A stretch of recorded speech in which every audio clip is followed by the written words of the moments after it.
Fresenius is a global healthcare company. We're active in over 100 countries around the world. We have 80 or so large manufacturing sites.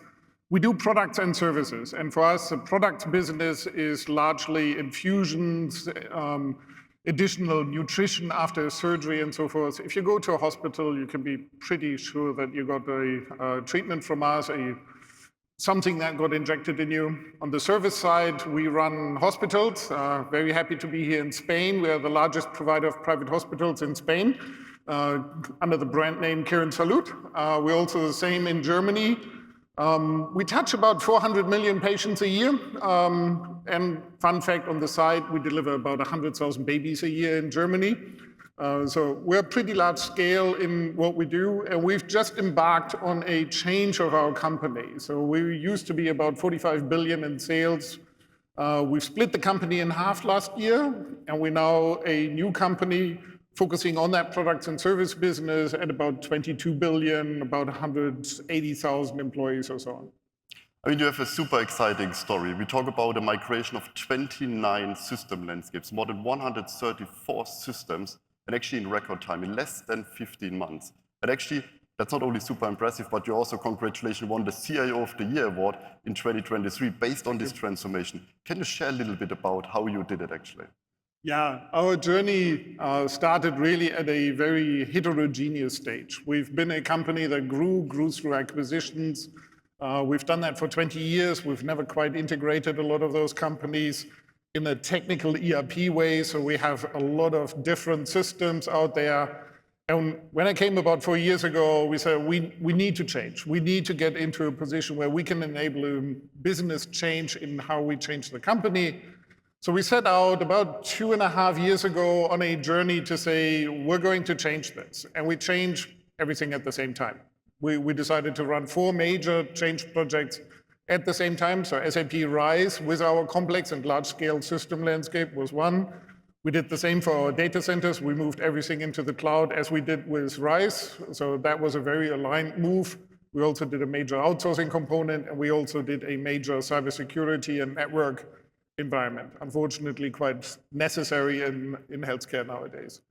And with that journey around what we changed from a ERP perspective, we really took that old landscape and really moved all of that into our new environment with RISE. And I think it's fair to say we've learned a lot together in that journey. We are a highly regulated environment.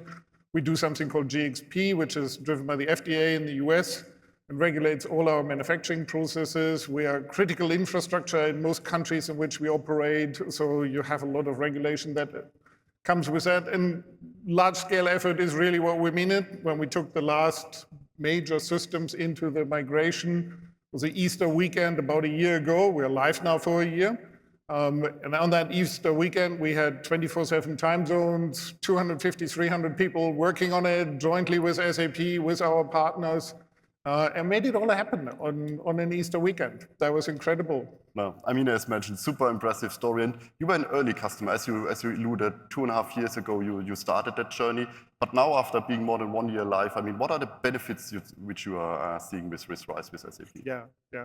So for me, the most important benefit is the flexibility and speed that we're gaining, right? When we decided to do RISE, one of our key concerns was to build up a capability that allows us to drive that change in our business. We call that Future Fresenius, and it's our change to how we operate. We've done the big split. We've bought some businesses. We've sold some businesses. So we've done quite a bit in our ERP landscape since we are live in RISE. It's incredible. We've done quite a bit of growth in the system. Several of our systems have grown significantly in how we operate. But also from a pure sort of operational perspective, we are, as I said, we're large-scale manufacturing. Uptime is very important to us. You know, we had to plan our migration dates a year in advance to manage the downtime in the factory or to manage the halfway downtime, actually. They kept manufacturing during the Easter weekend. But we now have a very solid base. And that, as an operator, you're really happy when you have something that works in a stable environment. So we now have a good cloud infrastructure. We have a good documentation of our systems. If you touch an old system, you quite often don't know exactly where it's all touching and so forth. So With that, we have much speedier infrastructure now. We see quite a few benefits from the user population just being able to run stuff faster, and that just comes from migrating, right? It's a nice story already. So we've done all of this. We're very happy. We can only recommend this. This worked well for us. Thank you. That's for sure great to hear. But also, as you just mentioned, with the benefits, and you mentioned recommendation, what would you recommend actually to other customers to get their transformation started? So what is key in that one?